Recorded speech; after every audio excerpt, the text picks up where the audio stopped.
লাভলীনা বৰগোহাঁই ভাৰতৰ এগৰাকী প্ৰখ্যাত এমেচাৰ বক্সাৰ, যিয়ে আন্তৰ্জাতিক পৰ্যায়ত অসম তথা ভাৰতৰ নাম উজ্বলাই তুলিছে। তেওঁ বিশেষকৈ ৱেলটাৰ ৱেইট 69 কেজি আৰু মিডল ৱেইট 75 কেজি শাখাত প্ৰতিদ্বন্দ্বিতা কৰে। টকিঅ' 2020 অলিম্পিকত পদক অৰ্জন কৰি তেওঁ সমগ্ৰ দেশৰে চকুৰ মণি হৈ পৰিছিল।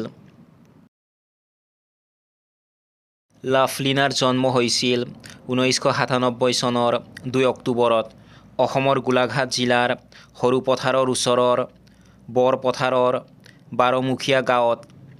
তেওঁৰ পিতৃ টিকেন বৰগোহাঁই এজন ক্ষুদ্ৰ ব্যৱসায়ী আৰু মাতৃ মামণি বৰগোহাঁই এগৰাকী গৃহিণী।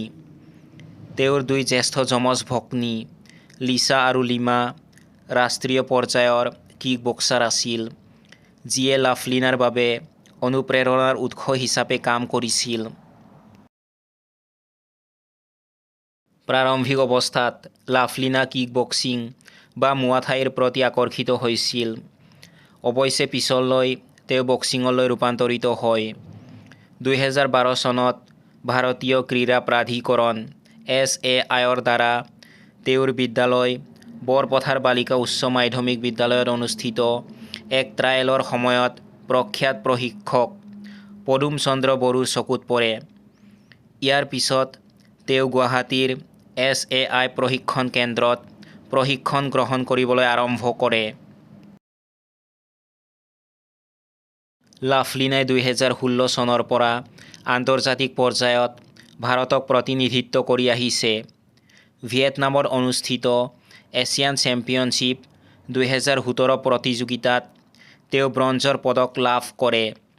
নতুন দিল্লী আৰু ৰাছিয়াত অনুষ্ঠিত হোৱা বিশ্ব চেম্পিয়নশ্বিপ 2018 আৰু 2019 দুয়োখন প্ৰতিযোগিতাতে তেওঁ ব্ৰঞ্জৰ পদক অৰ্জন কৰিবলৈ সক্ষম হয়।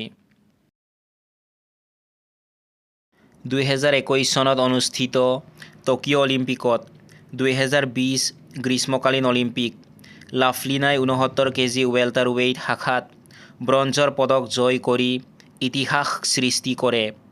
তেওঁ অলিম্পিকত পদক অৰ্জন কৰা অসমৰ প্ৰথমগৰাকী আৰু ভাৰতৰ তৃতীয়গৰাকী বক্সাৰ হিচাপে পৰিগণিত হয়। নতুন দিল্লীত অনুষ্ঠিত 2023 চনৰ বিশ্ব বক্সিং চেম্পিয়নশ্বিপত তেওঁ 75 কেজি মিডল ৱেইট শাখাত স্বৰ্ণ পদক লাভ কৰে।